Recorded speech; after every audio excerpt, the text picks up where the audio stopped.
Dual screen phones, in themselves nothing new. Think of some of the old Nokia smartphones, for example, some of the organisers with phones built in. This one, though, is a bit different.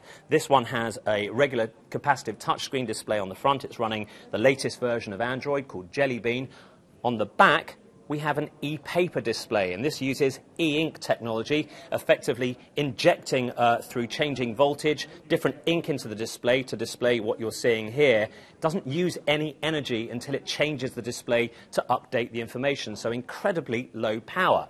Now, what's the thinking behind this phone, I hear you ask? Well, with me is Vlad Martinev from Yota, the Russian startup behind this handset.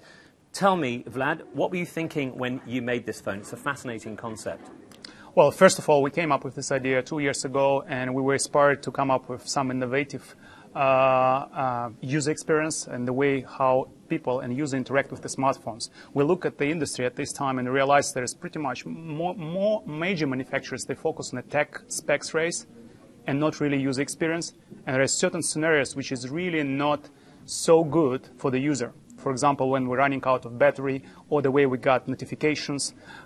Just because electronic paper display can keep the image as long as you need without consuming the power and drain your battery, it's always in front of you and reminds you you've got something important. And until you do something with this, it will stay on an electronic paper display.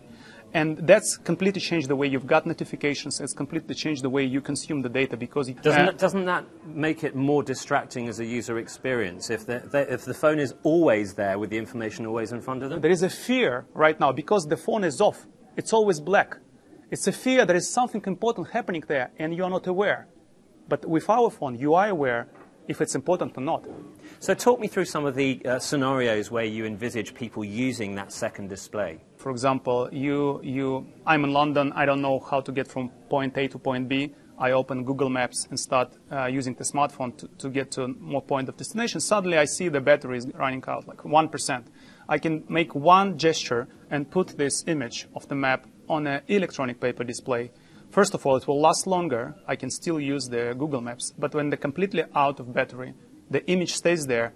I can see the way I need to go and to directions to the point of destination. Also, as you can notice, this is a little bit of curve. And slightly wedge shape, isn't it? Exactly. Yeah. So I think, well, I know we did it on purpose because we'd like people to put it on a flat LCD display so they can get all these notifications on information they need constantly. So, and also, this is the first 3D curve display for Gorilla Glass, covered by Gorilla Glass. So Gorilla Glass, very, very tough glass. Exactly. Is that on both sides? On both sides. Okay, so when you're putting it down on one of the displays, it's not going to scratch. Exactly. Okay. Now, the big handset makers have hundreds of millions of dollars devoted to R&D.